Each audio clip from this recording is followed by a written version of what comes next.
bhagavato arahato samma sambuddhassa. Namo tassa bhagavato arahato samma sambuddhassa. Namo tassa bhagavato arahato samma sambuddhassa. Pay homage to the Blessed One. Dear friends, today I would like to deliver Dhamma talk from Majjhima Nikaya, Sutta number 19, Dveda Vitakka Sutta. Sutta number 19, 19, Dveda Vitakka Sutta. So, Dveda plus Vitakka. Dveda means two. Vitakka means thought. Okay? So sutta means discourse. So Dveda means two. Vitakka means thought. And sutta means discourse. So two kinds of thought. So what are the two kinds of thought that Buddha is going to explain? So in this sutta you will see everything his experience.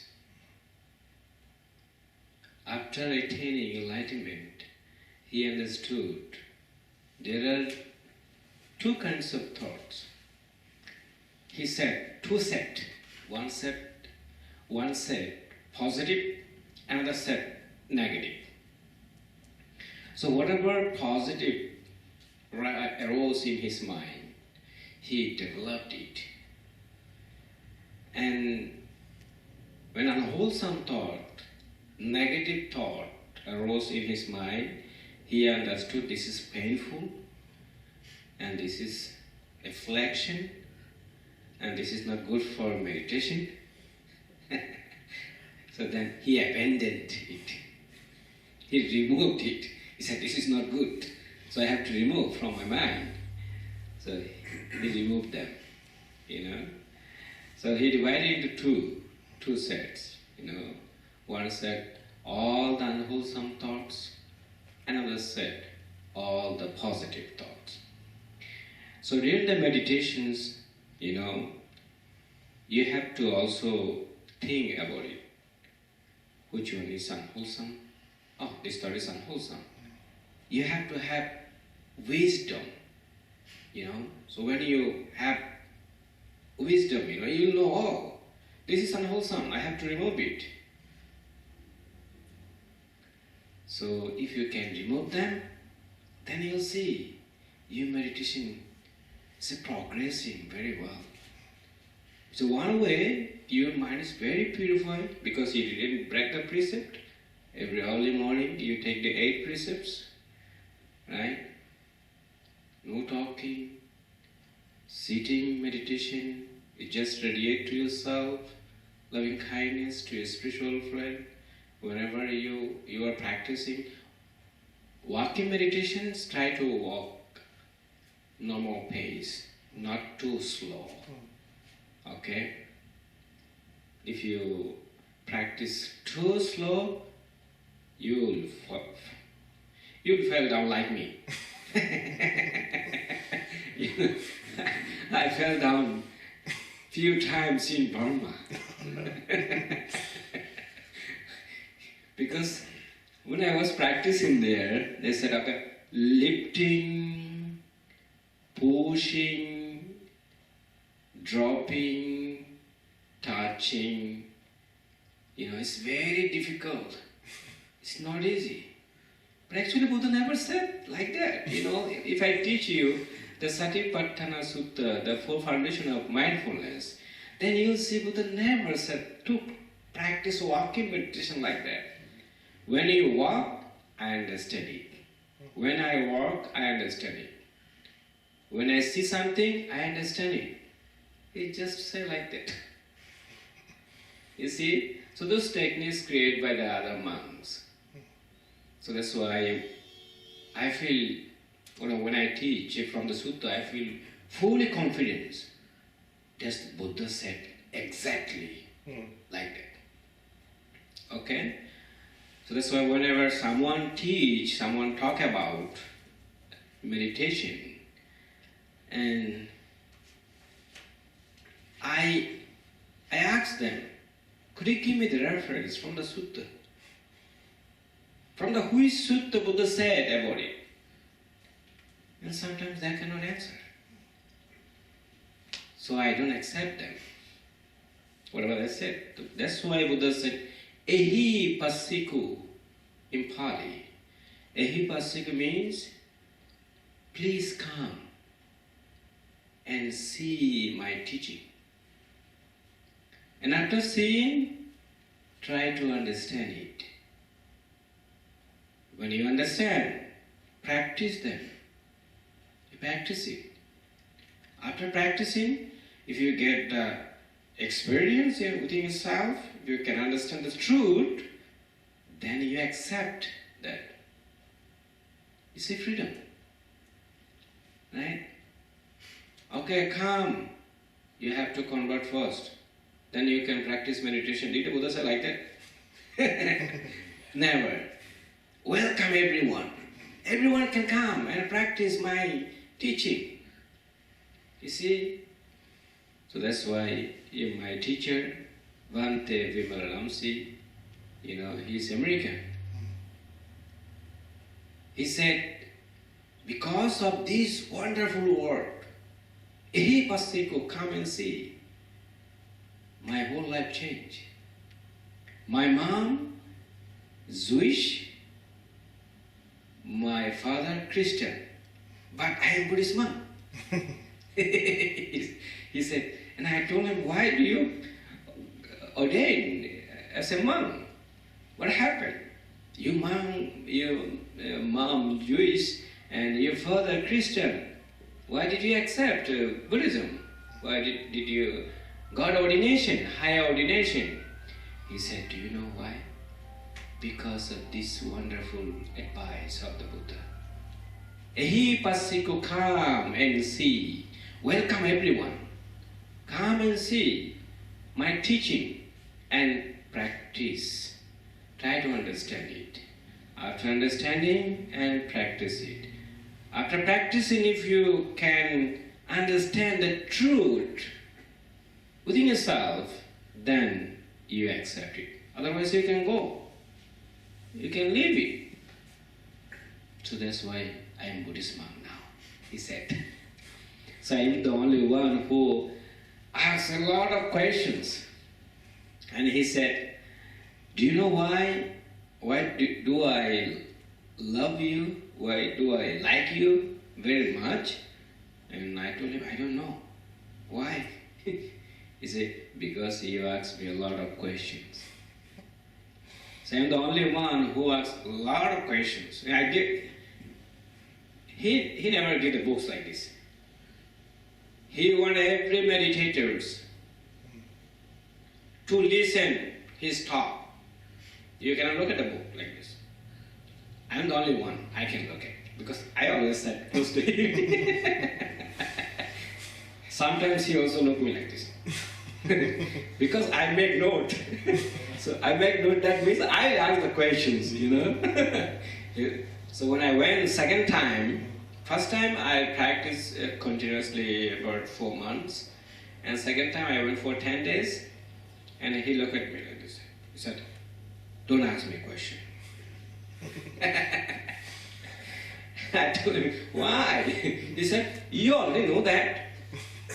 And I told him, I can ask for the students. Because there are many students that came from the different places. So it will be very helpful. If I ask you, you can answer, so they will understand. He said, no, don't ask. But he was very friendly with me, So I think he's now about more than 80 years old now. When I was there, he was 72 or 73. I think maybe now 78 or 79, I think. So anyway, so what I want to say, in this sutta, Buddha explained what is the wholesome and what is the unwholesome. So wholesome, he put one set, and unwholesome, he put another set. So when unwholesome thoughts arose in his mind, he abandoned them. He understood this is the affliction and this is the danger for his practice. This is the very difficult for his practice because it will disturb his practice. That's why he abandoned them. So every moment you have to have knowledge, whatever you practice. And, after attaining enlightenment, he could remember the first life many, many times. How many times did he born, was he born? How many times? He could remember everything. And his name and family, everything he could remember in the sutta. And eventually, at the end of the sutta, he advised to everyone, monks, please meditate. Meditate. Otherwise, you'll regret later on. This is his final advice of this sutta. So you'll see, I'll read and then I'll give some comment, Thus have I heard on one occasion, the Blessed One was living at Savatthi in Jatasguru, Anathapindika's park. This is the place where the Buddha delivered his talk, Savatthi, Jatasguru, Anathapindika's park. There he addressed the bhikkhus, thus monks. So bhikkhus means here monks. Venerable Saddha replied, the Blessed One said this, monks, before my enlightenment, while I was still only an unenlightened bodhisattva, it occurred to me, suppose that I divide my thoughts into two classes. You see? So here, unenlightened bodhisattva, what does it mean? Unenlightened bodhisattva means, when he were born in the past. So he gave generosity, he fulfilled his perfection, he kept the precept, he fulfilled his perfection, keeping the precept, and then he radiated loving kindness to everyone, he fulfilled perfection of loving kindness, and then he did a lot of good things all the time. So all the good things accumulated when he was born the last time, at the last birth, and then he became, after practicing meditation, he became Buddhahood. So some in the other Buddhist sect, you will see that they try to be Buddha. And some other class you will see, we are trying to be Bodhisattva because we are doing generosity and keeping the precept and helping all the other people who don't have the food to eat, so who really need the help. So try to help them. So this is they are fulfilling the perfection. So that way some people call them Bodhisattva life. So they are going to fulfill Bodhisattva life. So Buddha already did in the past. And eventually he became again as a human being. And he became enlightened. So he said, then I set on one side thoughts of sensual desire, thoughts of evil, and thoughts of cruelty. And I set on the other side thoughts of renunciation, thoughts of non-evil, and thoughts of non-cruelty. So you got a two set right here. Okay, let me ask you. The thoughts of sensual desire, thoughts of ill will, and thoughts of cruelty. Is it wholesome or unwholesome? Unwholesome. So do you want unwholesome when you practice meditation? No. And then the thought of renunciation, thoughts of non-evil and thoughts of non-cruelty. Is it wholesome or unwholesome? Wholesome. So what we have to do wholesome? Develop. We have to develop it. As I abided thus, diligent, ardent and resolute, a thought of sensual desire rose in me. Now he is going to explain his experience. I understood thus, this thought of sensual desire has arisen in me. This leads to my own affliction, to others' affliction, and to the affliction of both. It obstructs wisdom, causes difficulties, and leads away from Nibbana. So, in your mind, if sensual desire arises, evil arises, cruelty arises, you will not be able to attain. The wisdom will not arise in your mind. It will cause difficulty for your practice, and it will not lead to attain Nibbana, because this is unwholesome. Right? And he said, when I considered this leads to my own affliction, it subsided in me. When I considered this leads to others' afflictions, it subsided in me. When I consider this leads to the affliction of both, it subsided in me. When I consider this obstructs wisdom, causes difficulties, and leads away from Nibbana, it subsided in me. Subsided means easy, try to remove it.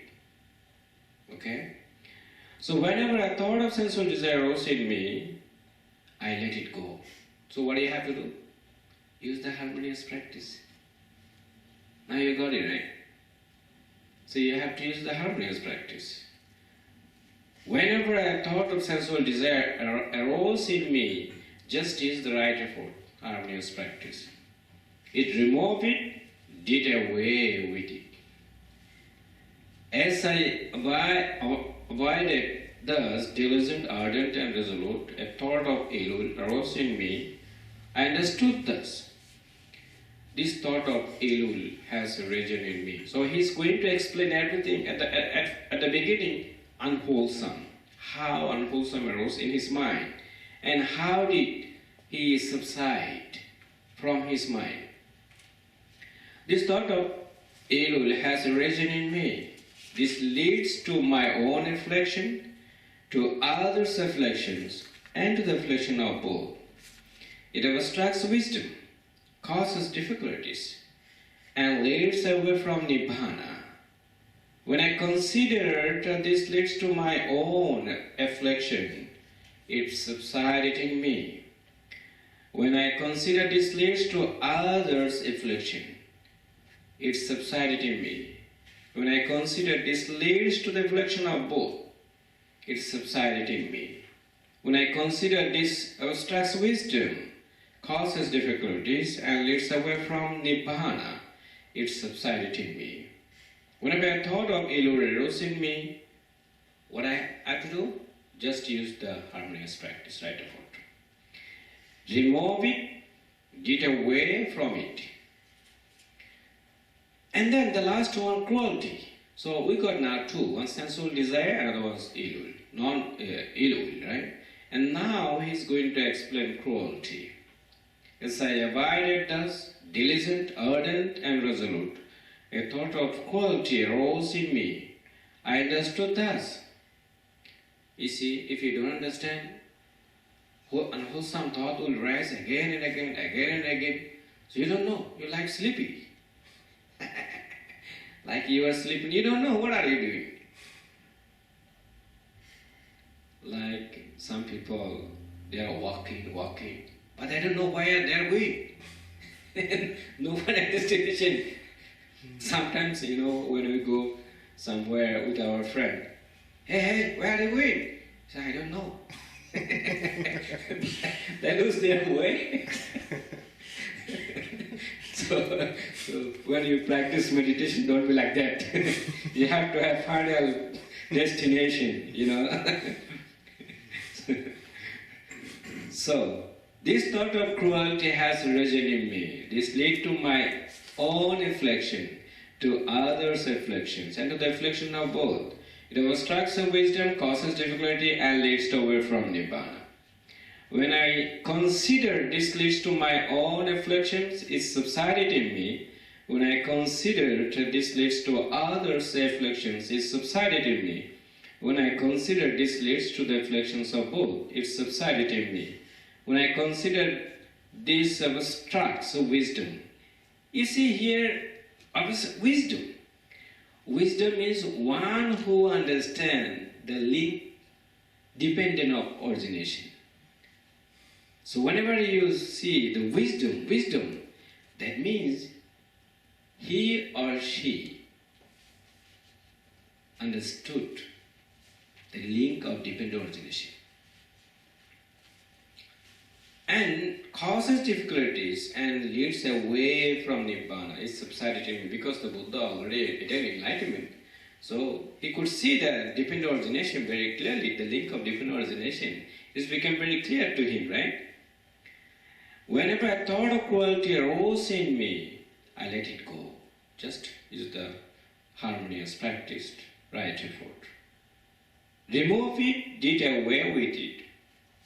Now, you see, these are the unwholesome thoughts, because he set up one set unwholesome, another set wholesome. So now he explained unwholesome things. Now he's going to explain the good things, wholesome. He said, monks, whatever a person frequently thinks and ponders upon, that will become inclination of their mind. If a person frequently thinks and ponders upon thoughts of sensual desire, they have abandoned the thought of renunciations to cultivate the thought of sensual desire, and then that person's mind inclines to thoughts of sensual desire. Do you understand this one? When you think unwholesome thought arose in your mind, wow, this is very good.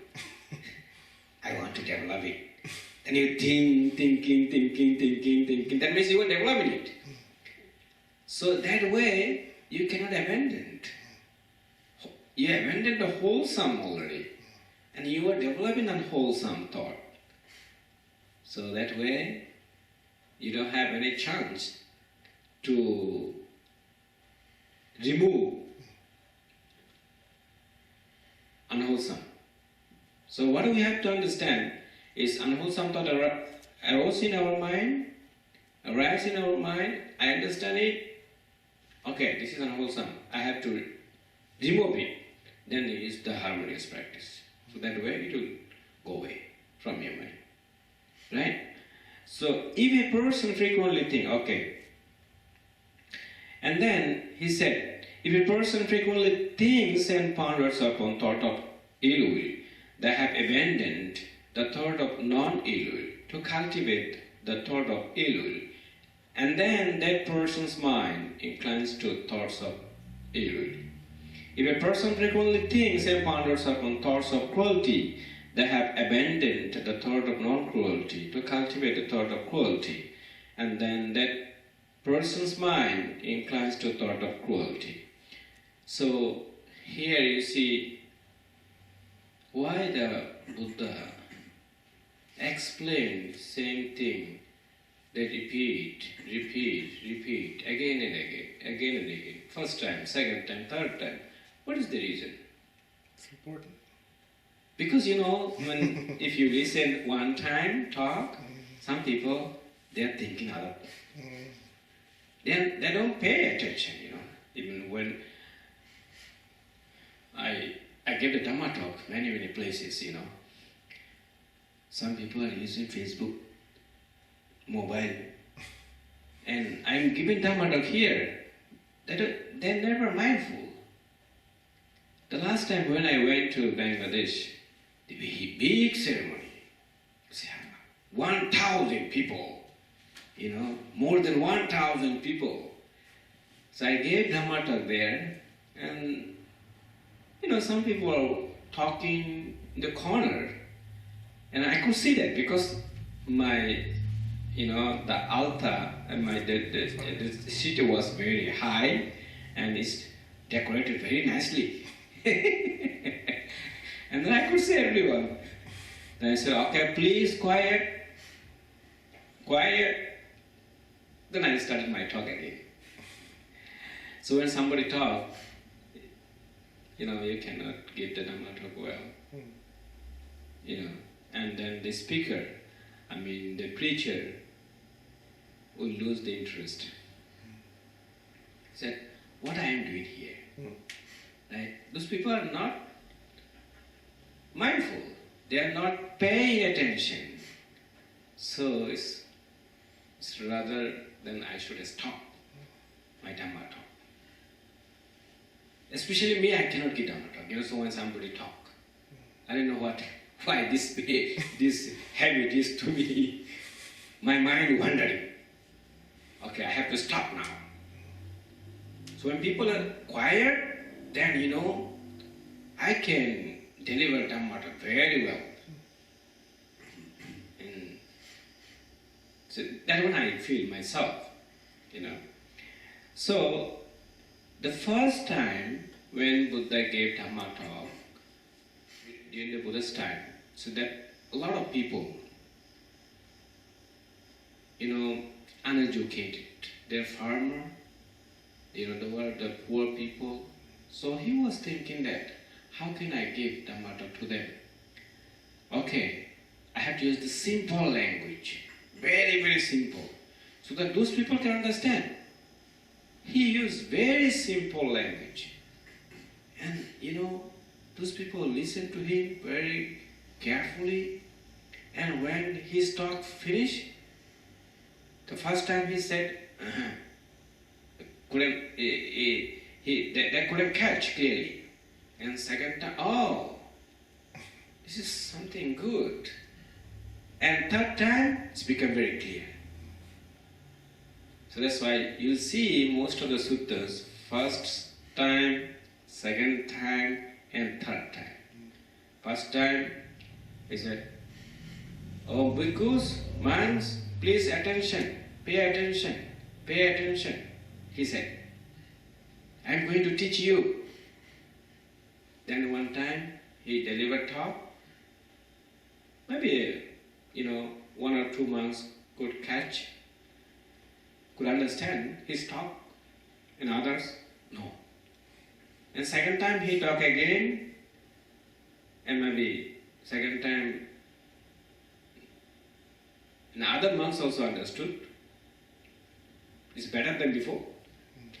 And then third time, it's become very clear. So that's why you see Majjhima Nikaya, the middle land say, so you'll see most of the suttas have repetition.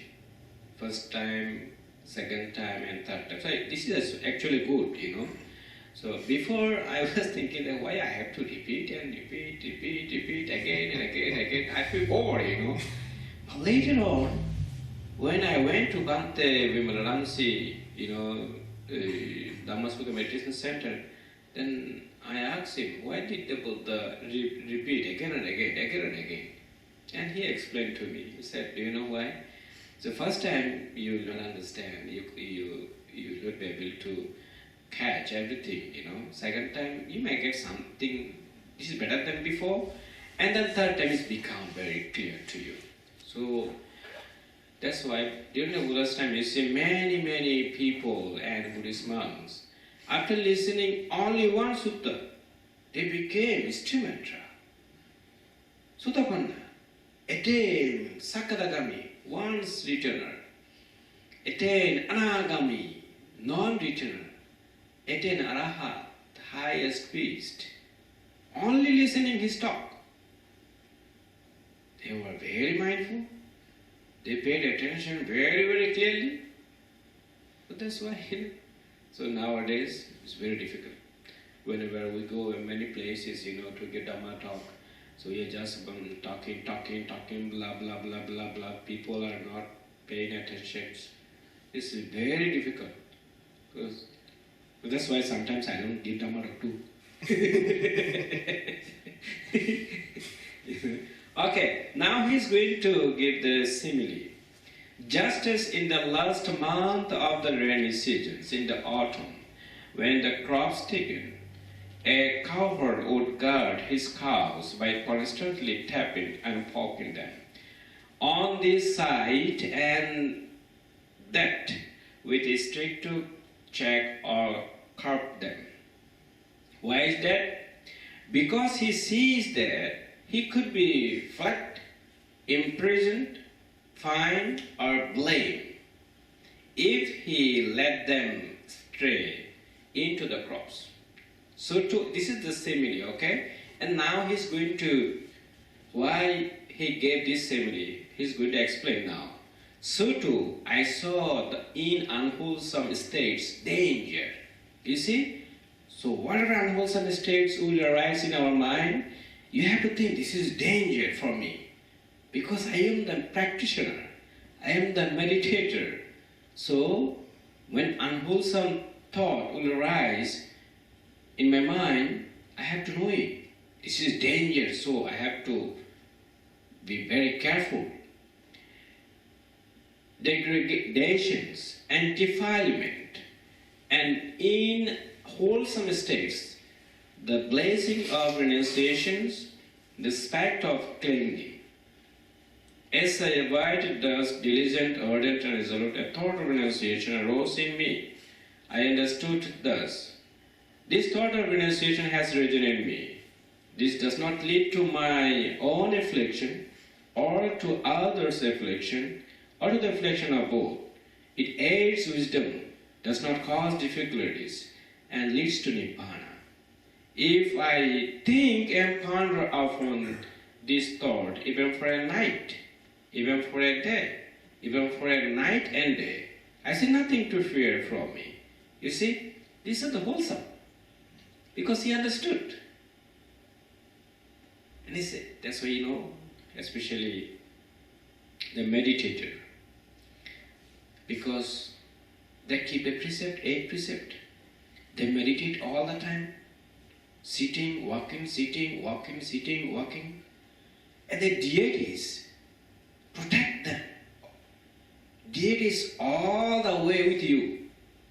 Some people feel that, some people cannot feel. Some people ask me, Bhante, how do you live in this house alone? Do you escape? No. I told them, deity always stay here and protect me. Because I meditate and do chanting here, radiate loving kindness to them, share merit to them all the time. So deity, of course, will protect you. Right? So that's why he said, you see, I see nothing to fear from it. So now you keep the precept and practice meditation because you are developing all the time wholesome. Right? So that way, you don't have to fear. You feel your mind is so light. Your whole body is so light. But with excessive thinking and pondering, I might tire my body. When the body is tired, the mind becomes disturbed. And when the mind is disturbed, it is far from the collectedness. So if you think that, okay, this is the time to sleep. This is the time to sleep. So in that case, your mind will be disturbed. Right? You should not be sleeping, If you feel sleepy, just do the walking meditation. Okay? Just, you can go basement or outside, you should walk. If you sit longer, 1 hour, 2 hours, so please do the walking meditation very fast, not slowly, okay? So I will recommend you, I'll advise you that please do the walking meditation normal pace. Don't do slowly. Don't do like me, lifting, pushing, dropping, touching. Don't do that.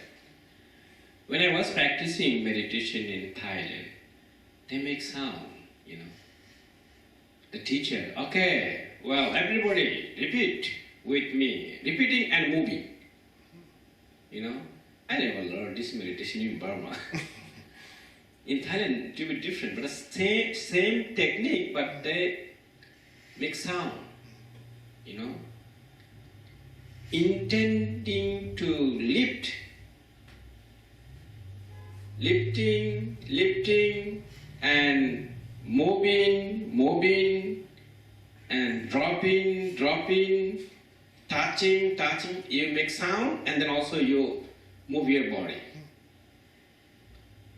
But when I read the sutta, there's nothing there. So the Buddha only said, understand. I walk, I understand. I eat, I understand. That's why I said whenever you take breakfast and lunch, please don't talk. Because whatever you are eating, you have to understand it. So I am going to teach a full foundation of mindfulness. So then you will see it will be very clear to you. The Sutta number 10 from Majjhima Nikaya. So I'll give that talk one day. Then it will be very clear to you. So when you will be tired, I'll say, okay, you want to sleep, just take nap for a few minutes. You take rest, no problem. Don't be too serious. You know, when I went to Dhammasukha Meditation Center, and after finishing lunch, I didn't take nap. I went meditation hall, practice meditation. I was so sleepy because I am pushing myself because I want to eat something very quickly. So even though I didn't say anything to Bhante Vimanas, he understood my mind. He said, you are pushing again and again. I told you not to push. You are not listening to me. He scolded me a lot. Eventually I listened to him. So that's why whenever you feel tired, please take rest. If you feel sick, please take rest. And if you feel better, come back again and practice continuously. Do that way. So that way you can improve your meditation. Otherwise not. You see, what did the Buddha say here? He said that if I think and ponder upon this thought, even for a night, here. But with excessive thinking and pondering, I might tire my body.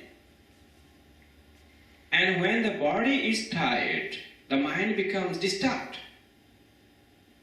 And when the mind is disturbed, it is far from collectedness. That means your mind will not be calm. Already disturbed. So that way you cannot improve. You cannot progress your meditation, you know. So I steadied my mind internally, quieted it, brought it to its stillness, and collected it. Why is that? So far my mind should not be disturbed.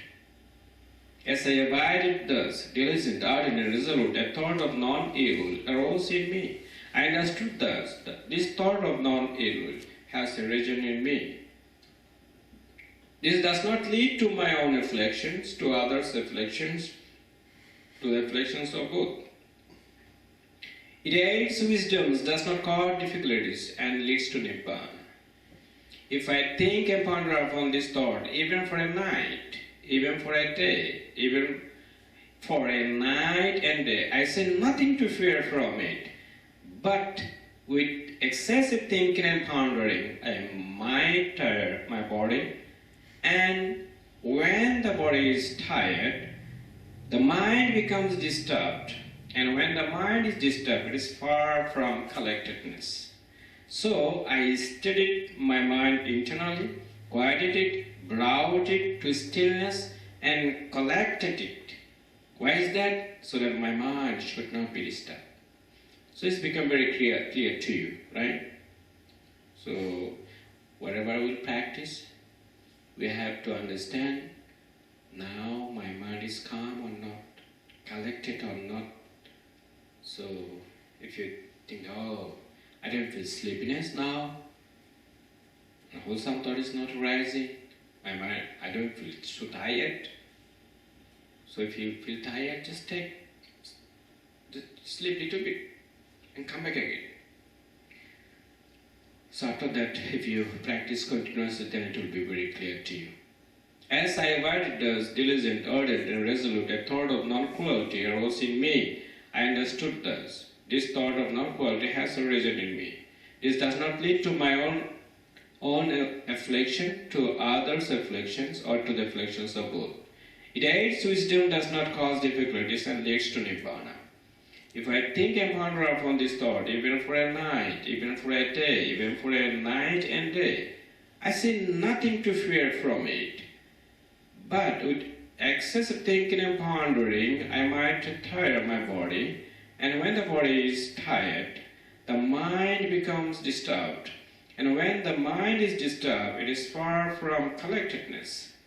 So I steadied my mind internally, quieted it, brought it to stillness, and collected it. Why is that? So that my mind should not be disturbed. So now he is going to explain in detail. Okay, monks, whatever a person frequently thinks and ponders upon, that will become the inclination of their mind. If a person frequently thinks and ponders upon thought of renunciations given, right? They have abandoned the thought of sensual desire to cultivate the thought of renunciations. So that now, whenever unwholesome thought arises, he understands, and then he abandoned them. And he developed the wholesome. He cultivated the renunciations. And then that person's mind inclines to thoughts of renunciations. If a person frequently thinks and ponders upon thought of non-elul, they have abandoned the thought of elul to cultivate the thought of non-elul.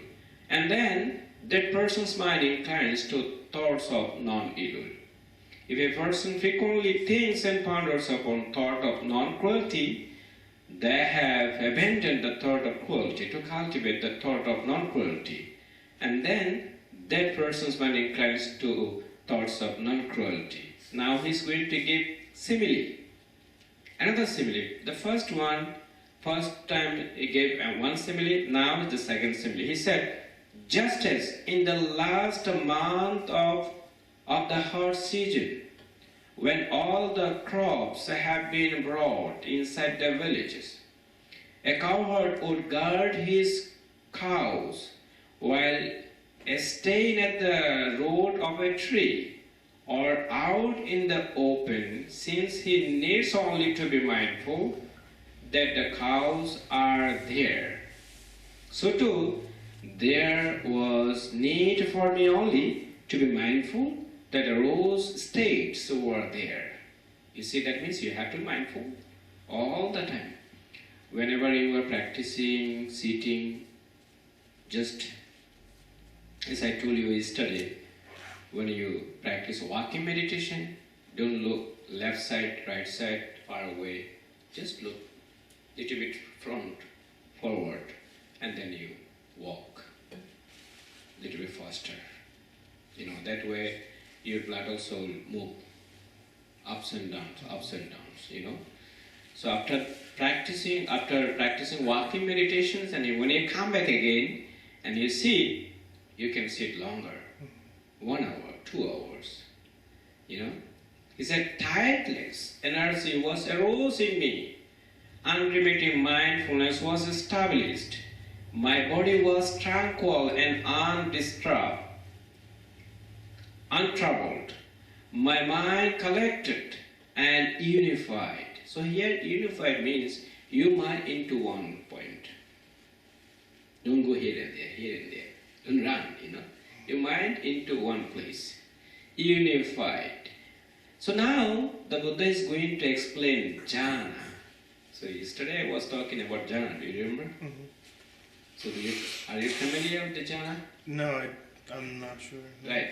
So you learn actually, I'll talk from the suttas actually about the jhanas. So now he's going to explain how did he experience about the jhana. He said, quite secluded from sensual pleasures, secluded from unwholesome states, I entered upon and abided in the first jhana, which is accompanied by thinking and examining thought, to joy and happiness born of seclusions. So that means whenever you attain the first jhana, the sensual desire is one of the hindrances. So what are the 5 hindrances? Sensual desire, aversion, thinking, sleepiness and dullness, restlessness and anxiety, and doubt. Right? So Buddha said here, secluded from sensual desire. That means your mind, sensual desire will not arise. Stop arising. Secluded from unwholesome states, all the unwholesome states will be absent. Even no aversion, no sleepiness, no dullness, no restlessness, no anxiety, no doubt. That's why he said, secluded from unwholesome states, I entered upon and abided in the first jhana, which is accompanied by thinking and examining thought with joy, happiness, and born of seclusion. That means you'll attain the 5 things that time. Thinking thought, examining thought, joy, happiness, and unification of mind. How many altogether? 5. So the 5 hindrances will not arise in your mind, but you'll attain thinking thought, examining thought, joy, happiness, and unification of mind. So these 5 Dhamma, the 5 things will arise in your mind. 5 hindrances will not arise, stop arising, will be absent. Then you'll think that you attained the first jhana. Is it clear? Right? No question, right? Very clear. Okay. The second jhana. With this stealing of thinking and examining thought, I entered upon and abided in the second jhana, which has self-confidence, stillness of mind, with a thinking and examining thought, with joy and happiness born of collectedness. I'm sorry, I don't see it here. It's not here, right? Yeah, Okay. because the Bhante Bhikkhu Bodhi, he made it very short. Oh, okay. Yeah, so this one actually edited by Bhante Bimala Lamsi. So he made detail because he doesn't like the short.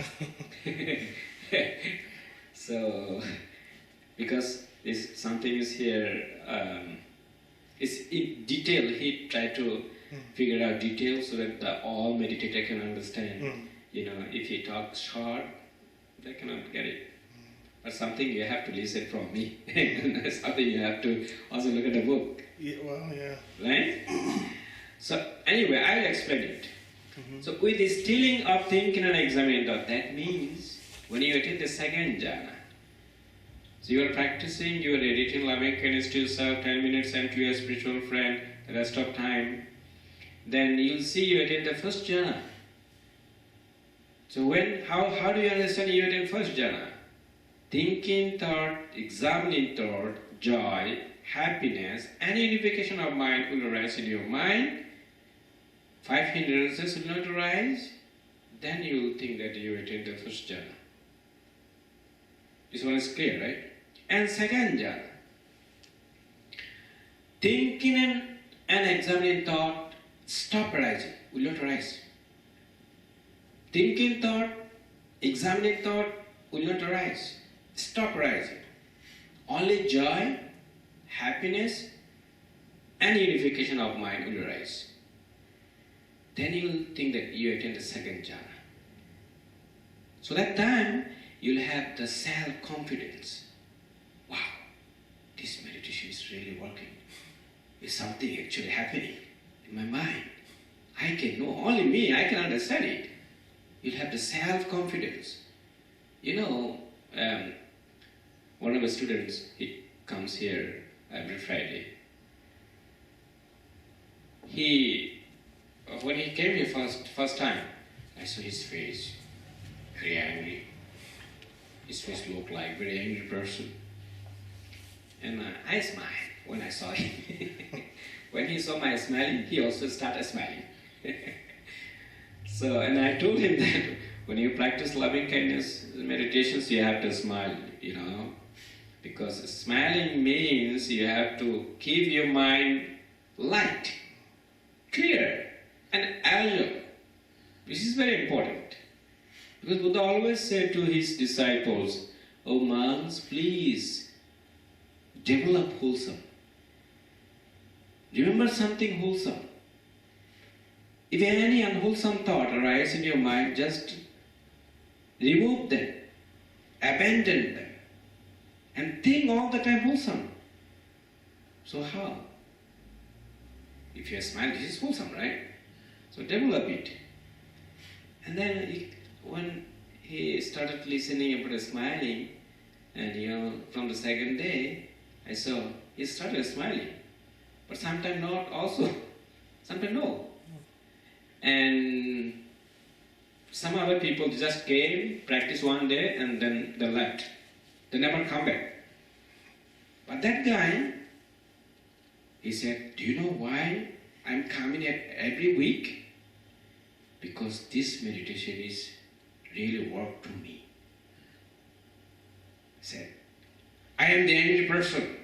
All the time I angry with any people, family members, friend, all the time." And I told him, "Who is suffering? You? Maybe someone." He said, "Me." "So, is it painful to you?" "Yes." "So you are harming yourself." Right? And then I told him that, okay, you come here every Friday to practice meditation at 7 p.m. But when you go back at home, try to practice continuously. So that way this meditation will be helpful. Otherwise just useless. Just come and wasting your time. And he said, "This meditation is really helpful. That's why I'm coming every week." So maybe coming Friday also he'll come. Should invite So him. yeah, that's why he said his anger is reducing day by day, because he is practicing loving kindness meditation. So anger, if you increase your anger, one way, it is the fire to you. It will burn your mind.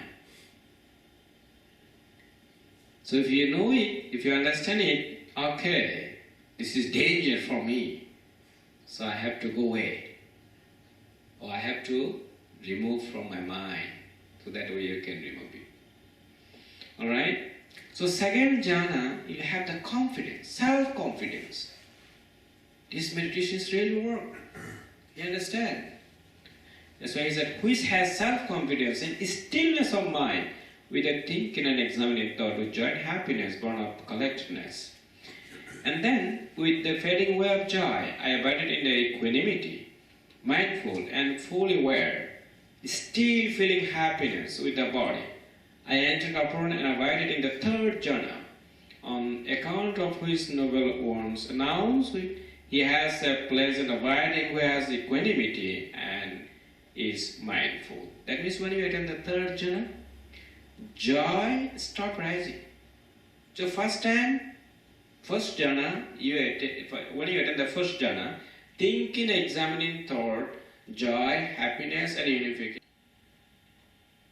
arose in your mind, right? Then the 5 hindrances absent. You understood that this is the stage of first jhana. And then when you practice meditation continuously, you radiate loving kindness to yourself or to your spiritual friend, then you'll see thinking and examination stop rising, not rising anymore. Only joy, happiness, and unification of mind arise. That way, you'll understand that you attain the second jhana, because you'll have the self-confidence that time. And then you again practicing continuously, then you'll see that joy also stop rising. Only happiness and unification of mind will rise. So that way you attain the third jhana. 5 hindrances also absent. But whenever 5 hindrances, any of 5 hindrances arise, you drop from the jhana. Then what do you have to do? Continuously again you meditate. You radiate to yourself or to your spiritual friend. Then again you let it. It's like that. Okay? So the third jhana, joy stop rising. And then now he's going to explain fourth jhana. With abandoning of pleasure and pain, and with the previous of disappearance of joy and grief, I entered upon and avoided in the fourth jhana, which has neither painful nor pleasure, and purity of mindfulness due to equanimity. You see, when you attain the fourth jhana, happiness stops rising. So what is the meaning between happiness and joy? Can you said that? Do you remember, Vincent? You forgot. Mike? What is the difference between joy and happiness? You have to understand these things. Otherwise you'll be confused. Happiness is like lasting. It's more kind of calmer, and joy is like brief and kind of just arises and passes away. Yes, here one thing joy means is when you attain first jhana, second jhana, third jhana, and fourth jhana. So every jhanas have the joy and the happiness, you know. So joy means you feel delighted, excited. This meditation is very good. I have to continue, you know. And happiness means you feel so comfortable. You know, your mind, your whole body. Sometimes, you know, some meditator feel that, oh, where is my body? When they practice 1 hour, 2 hours, 3 hours, they never feel that they have body already. You know, you feel so comfortable, your mind, your body, so comfortable, calm. This is called happiness. It's become clear, right? Joy and happiness. So, and now Buddha is going to explain first jhana, second jhana, third jhana, and fourth jhana. So I hope that within 6 days you will get something. So they are already advanced meditators. When they came here last time, they already experienced that. When my mind, my collected mind, was thus purified, bright, unblemished, right of imperfection, malleable, wealthy, steady, and attention to imperturbability, I directed it to knowledge of the recollection of past lives. You see, now he'll explain what happened in the past life. So he knows.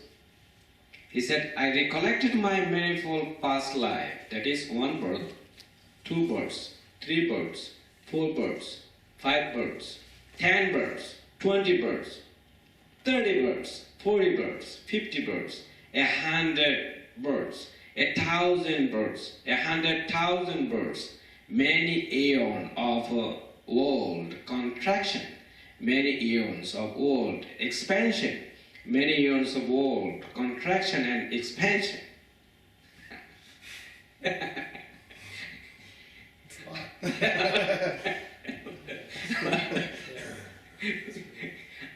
So do you want to get it? It's a lot. There I was so named, you see, of such a clan, with such an appearance. Such was my nutriment, such my experience of pleasure and pain, such my lifetime. And passing away from there, you see, and passing away from there, I reappeared elsewhere. And there too, I was so named of such a clan, with such an appearance.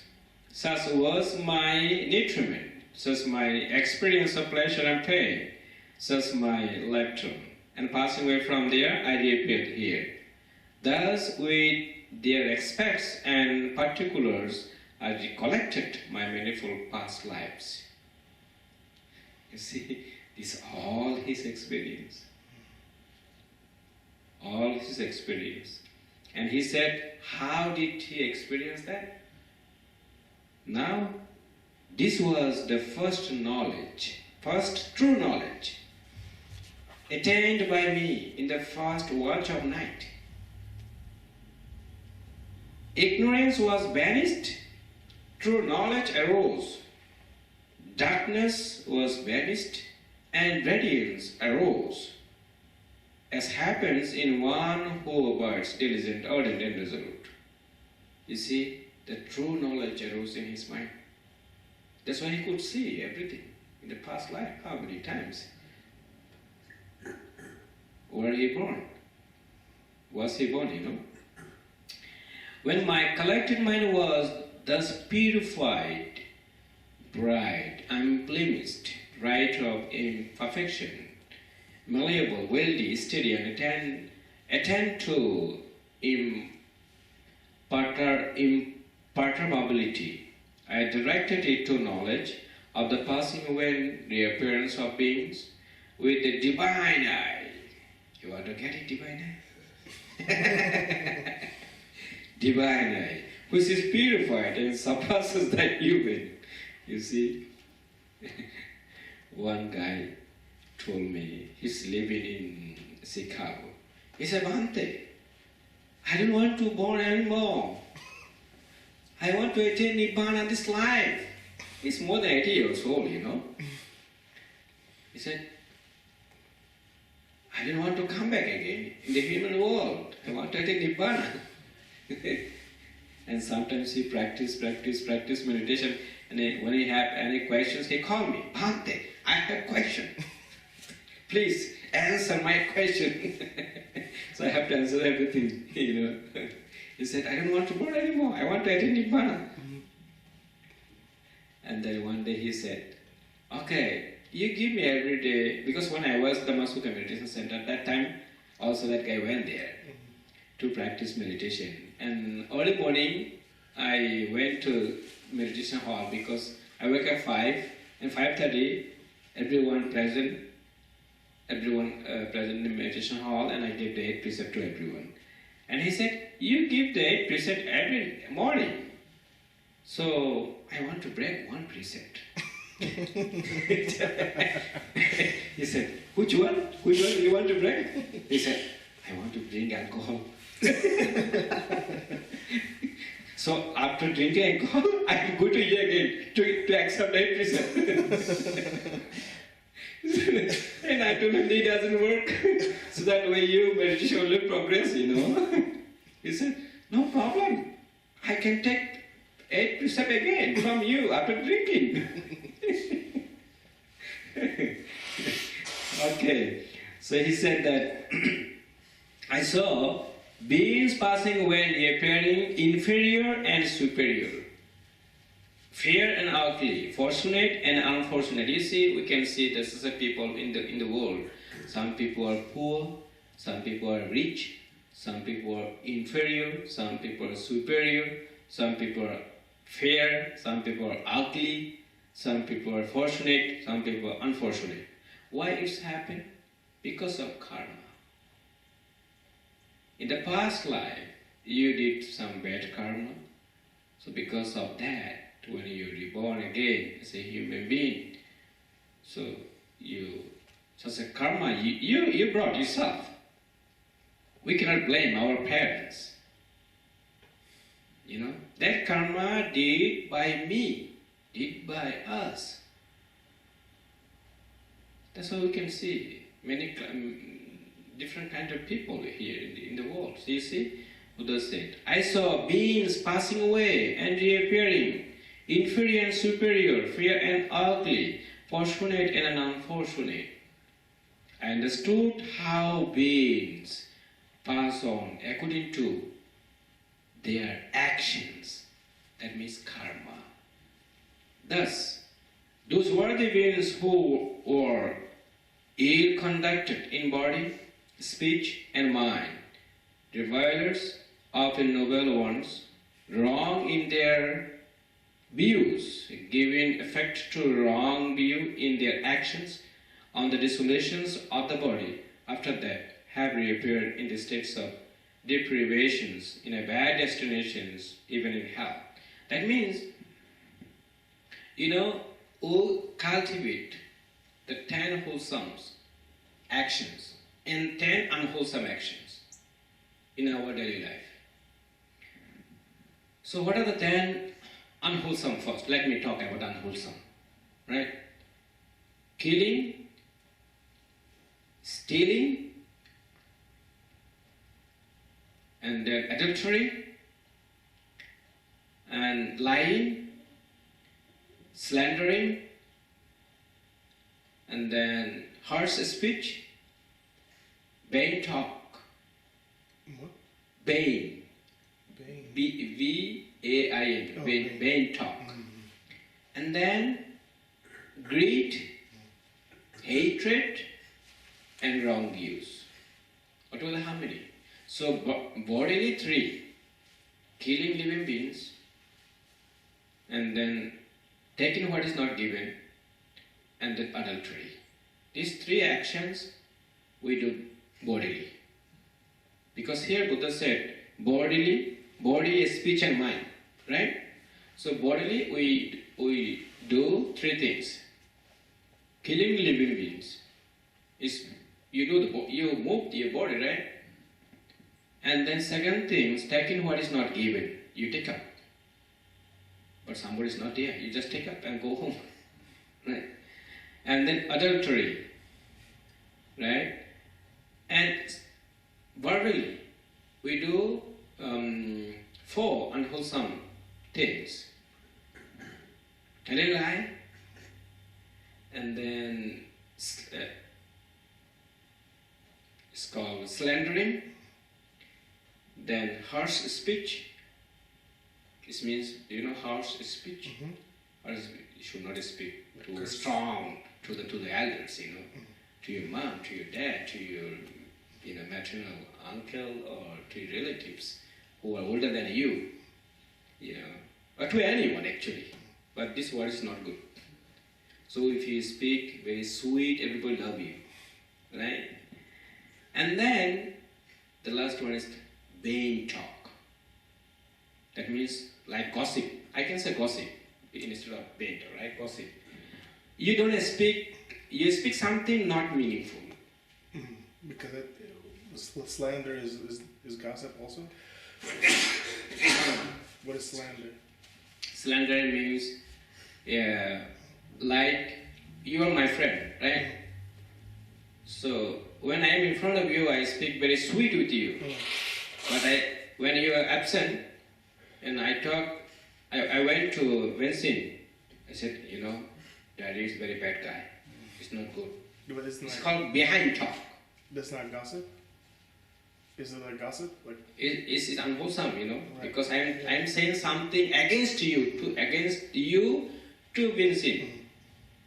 So that means that way he will misunderstand you. So who create that? Me. I create unwholesome because I want you to fight with you, to misunderstand you. I'm the only one troublemaker, and so that one is not good, unwholesome. And then the gossip, it means something you talk, but not. There are many people actually, they are talking, never stop, but not meaningful, meaningless. This is also unwholesome. We as a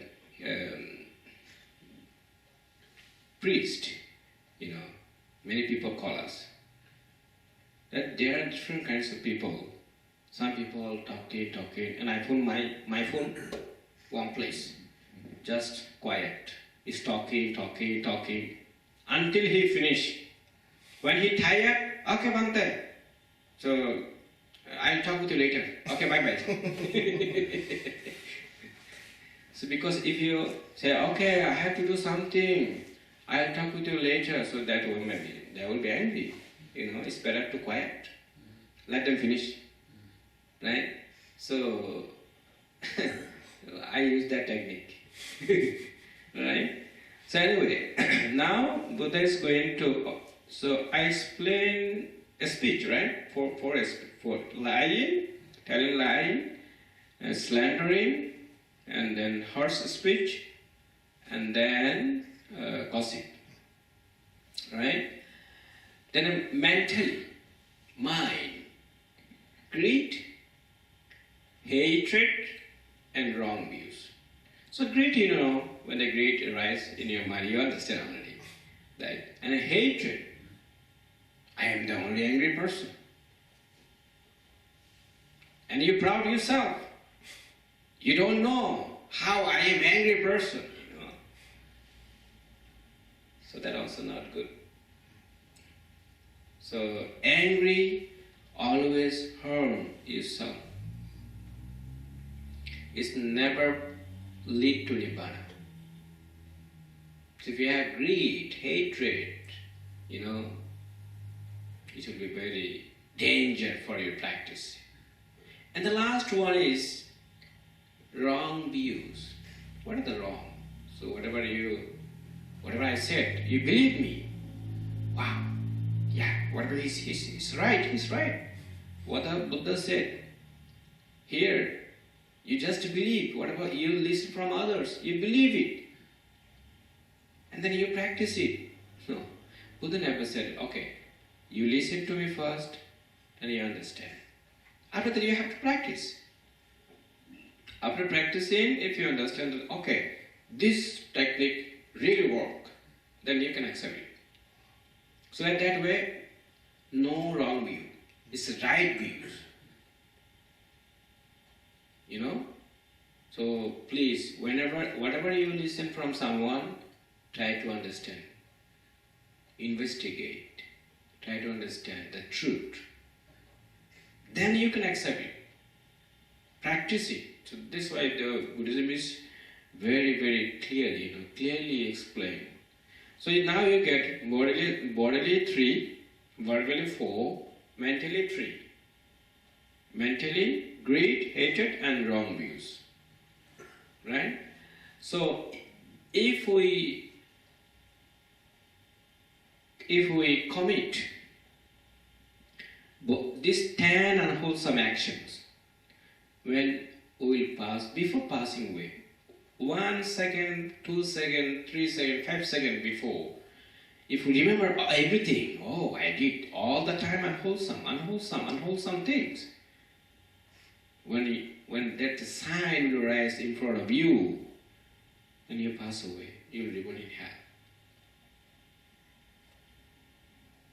That's why he said, you see, in a bad destination, even in hell. You see, the Buddha said, not me, right? But if you cultivate wholesome things, abstain from killing, abstain from taking what is not given, abstain from adultery, abstain from lying, abstain from slandering, abstain from harsh speech, abstain from gossip, abstain from greed, abstain from hatred, abstain from wrong views. That means you are developing the wholesome things in your mind. So that way you live on in heaven, not hell. Nobody wants to go in hell, right? All right. Yes. When he says reborn in hell, did he say that figuratively for the farmers? But what he really means is you'll be reborn into an unfavorable life, like a life of suffering? Life of suffering. That's what he means? Yes. Life of suffering. So you don't know when you'll come back again as a human being. Nobody knows. That's why Buddha said, human life is it's a very rare life, you know. It's very, very important life. Only in this human life you can fulfill perfection. Giving generosity, keep the precept, purify your mind, and you can meditate. Only in the human life. The other animal life, they cannot. They don't have chance to listen to Dhamma talk. You know? Only the human life can. So that's why Buddha said, "O monks and lady Buddhists, don't waste your time. Please meditate. This human life is very, very important life. Don't waste your time." You know, most of the people just enjoying. Some people told me, you know, even though I was born in a Buddhist family, but this is not time to practice meditation. This is time to enjoy. When I'll be more than 70 years old, then I can practice. This is the wrong view, right? Who knows? You may die even today. You may die tomorrow or after tomorrow. Who knows, right? We don't know when we'll die. But Buddha said, please don't waste your time. Practice meditation whenever you have time. Be mindful all the time. And he also proud about his disciples. My disciples, I mean those who keep their precept, because monks keep their precept 227 rules. It's a lot. You have only 8, right?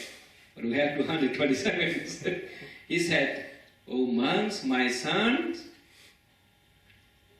you never scare about the death." Do you know why my son never scared? Because they are always mindful. And they develop wholesome all the time. When unwholesome thought arise, just abandon it, and develop wholesome. So that moment, if they passed away, they reborn in heaven. So they're never scared. The people who are scared, you know, who are doing all the time bad action. They're killing living beings. They're taking what is not given. And then they have wife, you know, but they try to commit sexual misconduct with other partner. So this is also wrong. This is adultery. This is adultery. This is unwholesome. And then they lie all the time with everyone. There are many people, you know. I saw in the society, they never keep the precept. Even 5 precepts, for the lay people 5 precepts. Even though if you don't practice meditation, so they keep the 5 precepts. They cannot keep the 5 precepts, you know. And they try to lead the monks. This is so bad, right? Nobody accepts that. And according to my understanding, you are not observing the 5 precepts. You are not keeping the 5 precepts. How can you lead the monks? Because you don't know about the monks' rules.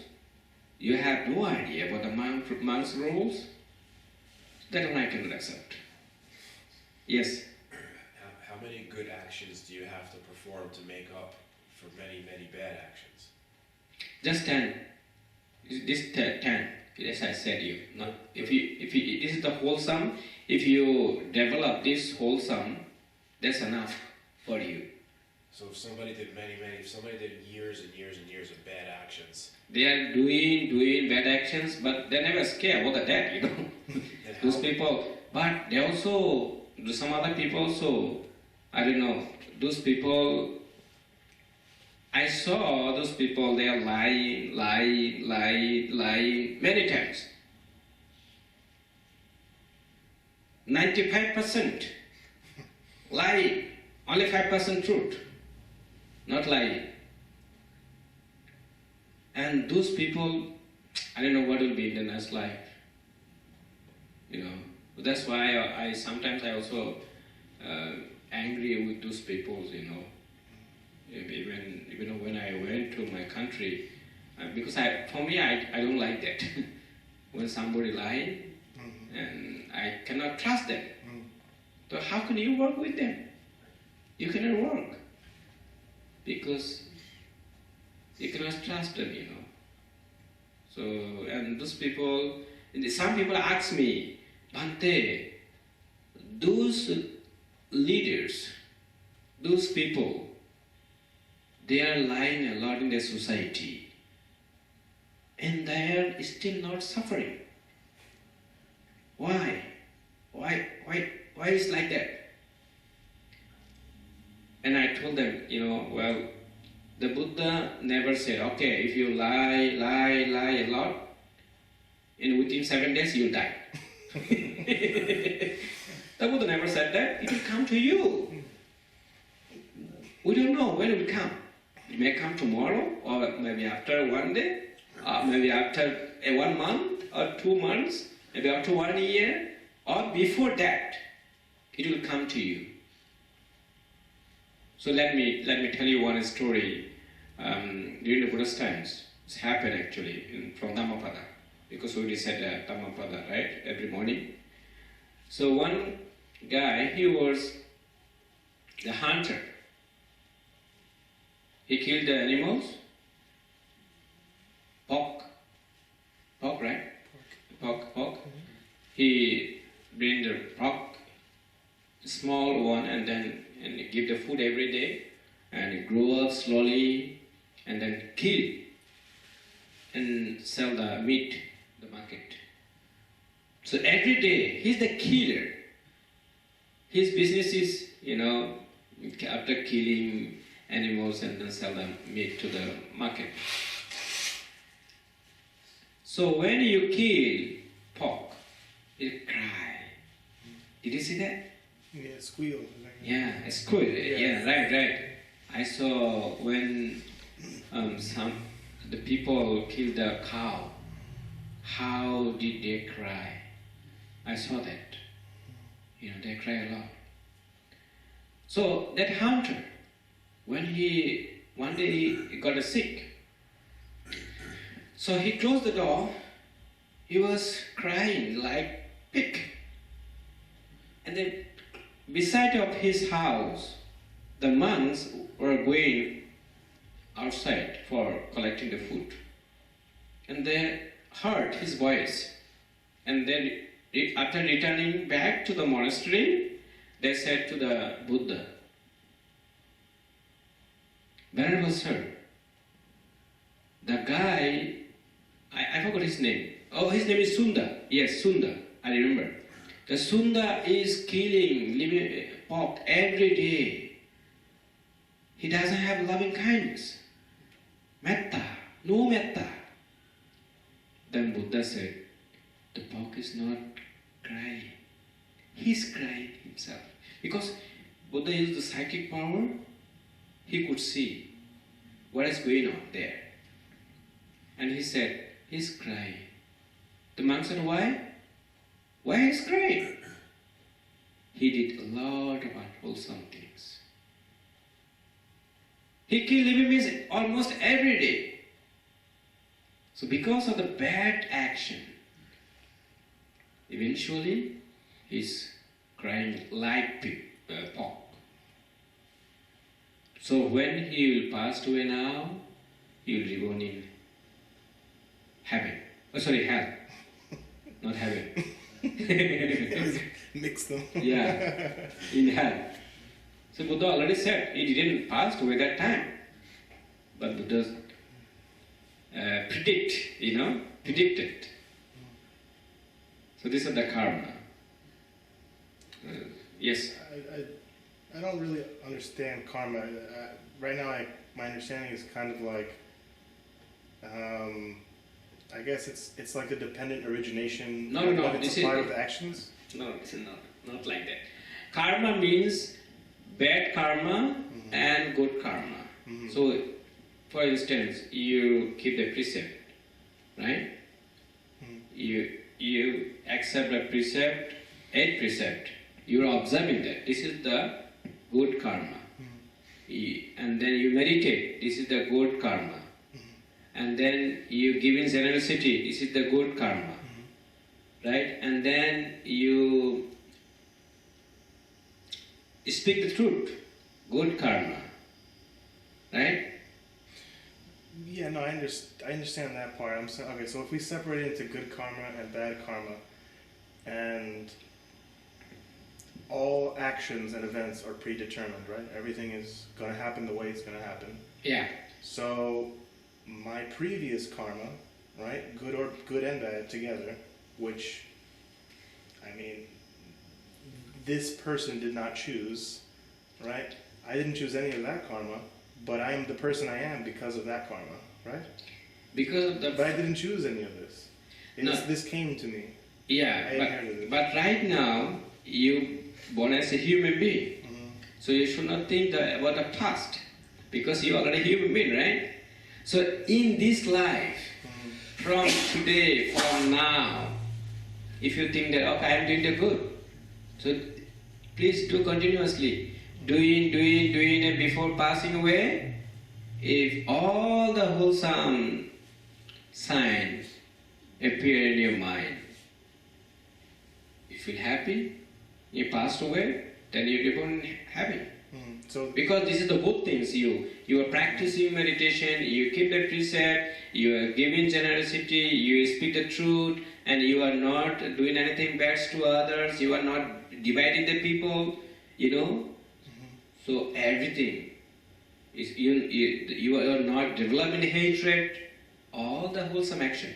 So it sounds like what you're saying is, regardless of whatever happened in the past, right? I'm here now, and it makes sense to accept, Think now. it makes sense to accept responsibility for my actions because it will lead somewhere I want to go.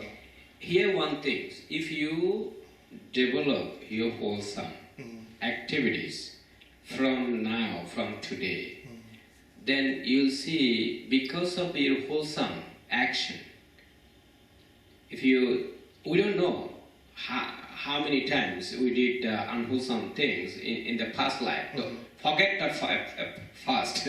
Think from now. You know, from now what I am doing, I am cultivating all the time. I am developing wholesome activities. So if wholesome activities is more, then you will see that before passing away, everything will come to you. Because of wholesome thought, you may reborn in heaven. Got it now? Yeah. Oh, and he had a question before about good deeds and bad deeds. Please. They did. He asked me already. Oh yeah. Oh, I was curious then because I guess I had a similar question. No, he already asked it. Okay. He said that a lot of unwholesome. What are the unwholesome? Yeah, how many good actions that cancel out the bad? Yeah, so that's why I said the 10 wholesome, 10 unwholesome.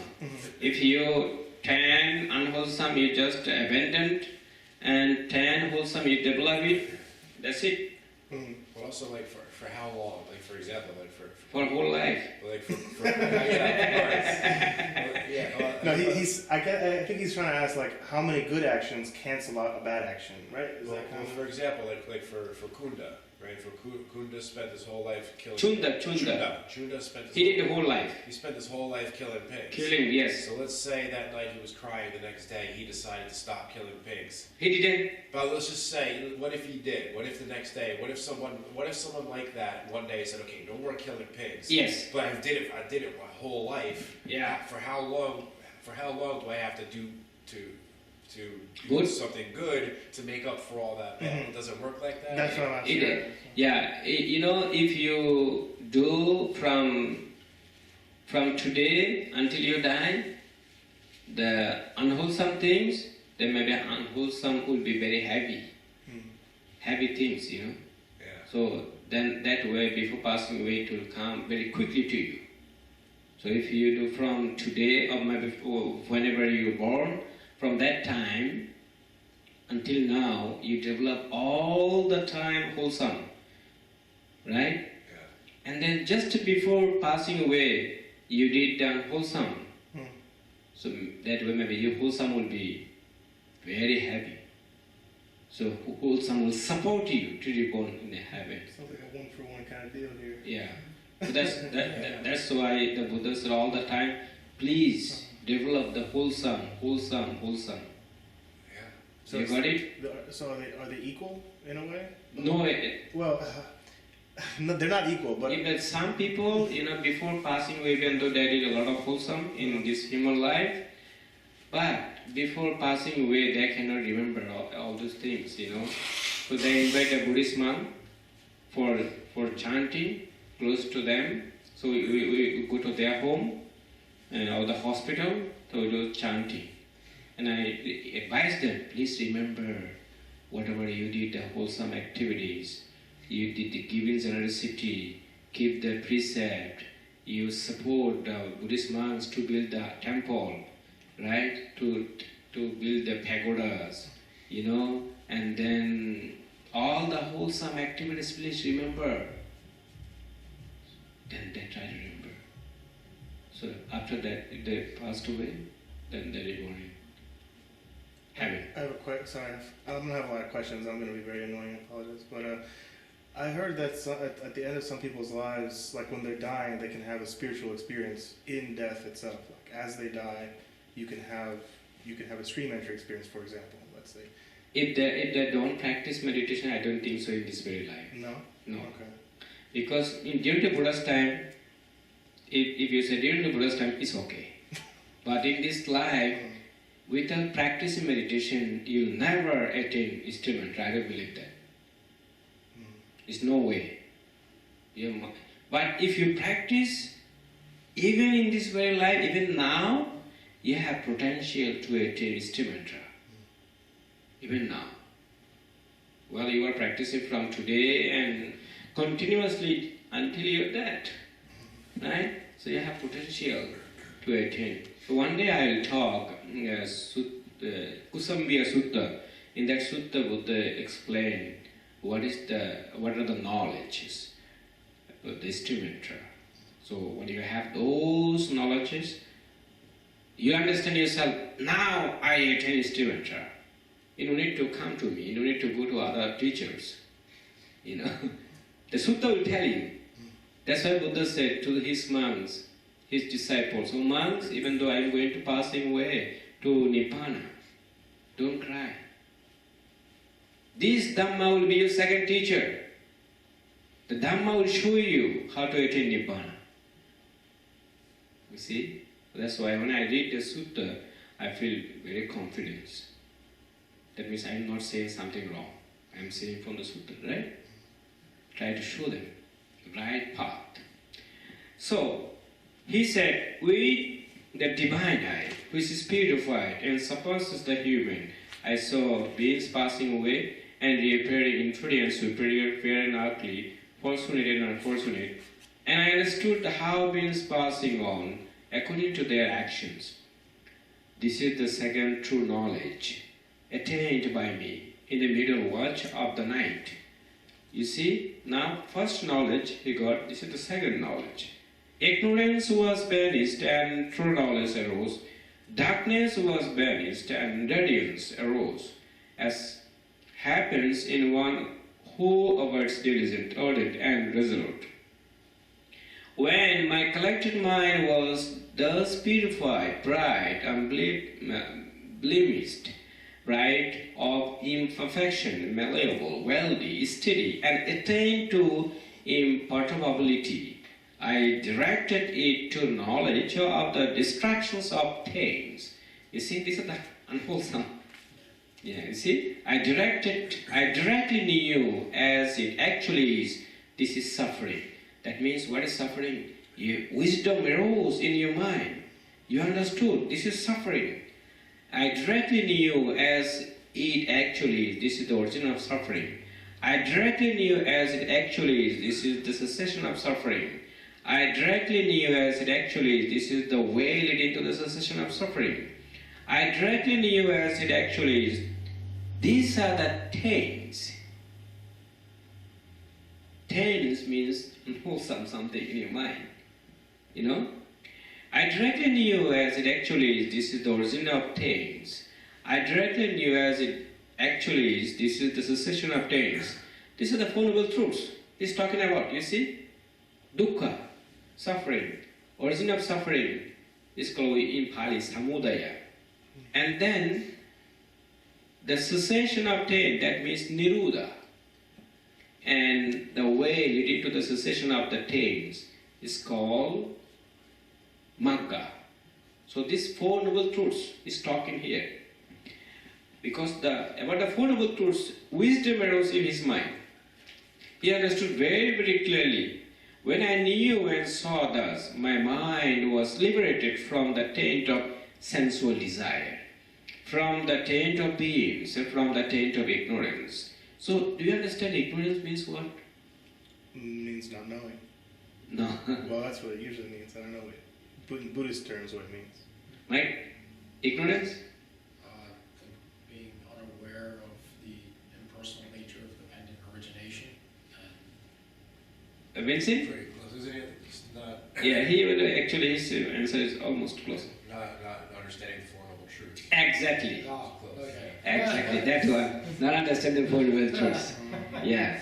Okay. Yeah. When it was liberated, there came knowledge. It is liberated. I directly knew birth is destroyed. The holy life has been lived. What had to be done has been done. There is no more coming to any state of being.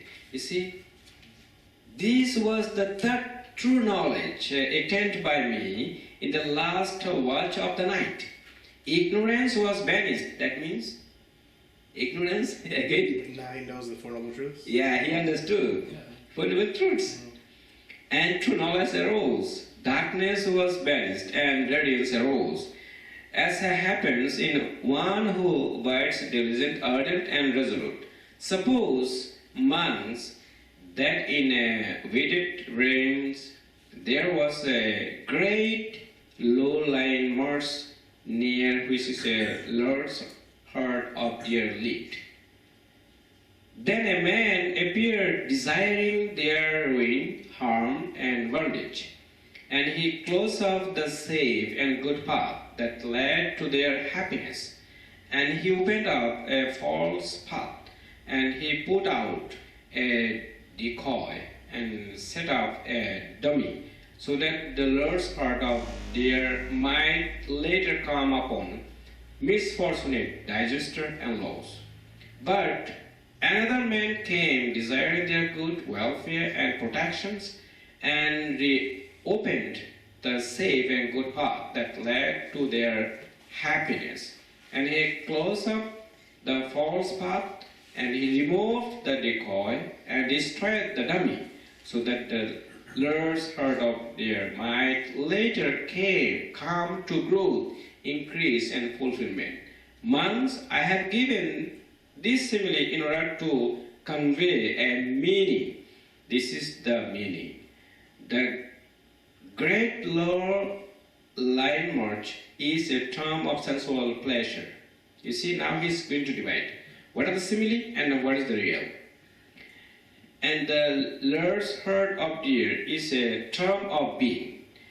The man desiring their ruin, harm, and bondage is a term for Mara. Mara means the evil one.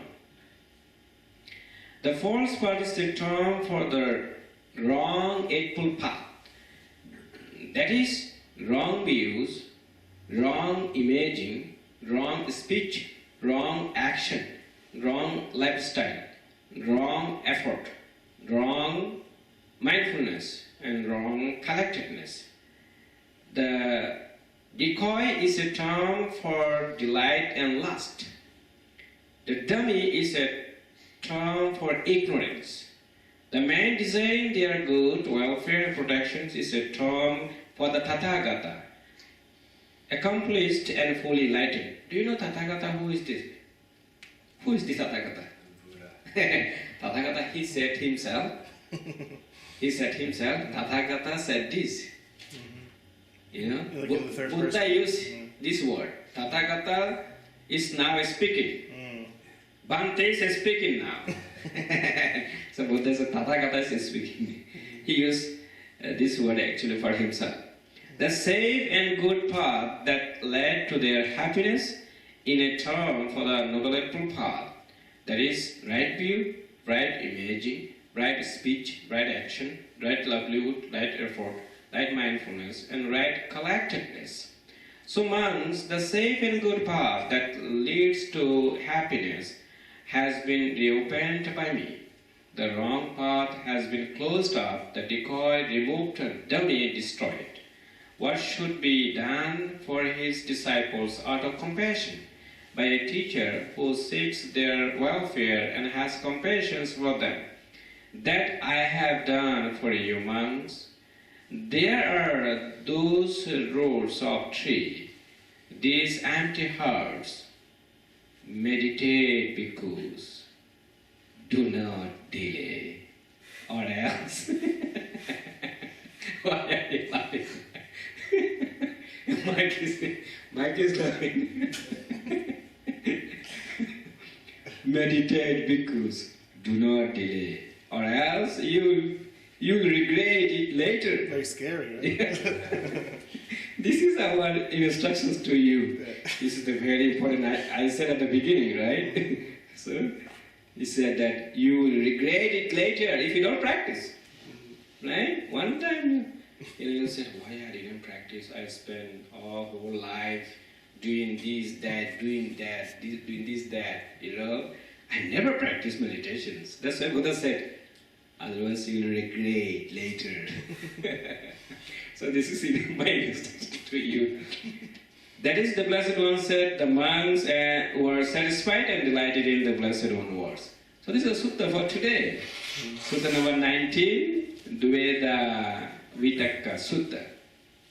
Any question? So whatever have questions, you already finished, right? So Mike never asks any questions. It's pretty straightforward. He understood, right? It's become very clear to him. Yeah.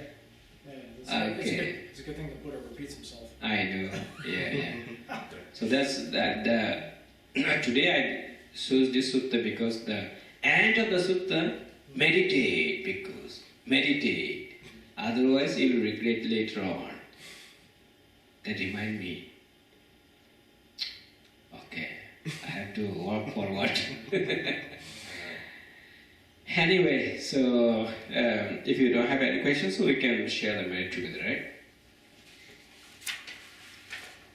We have 2 more hours to practice.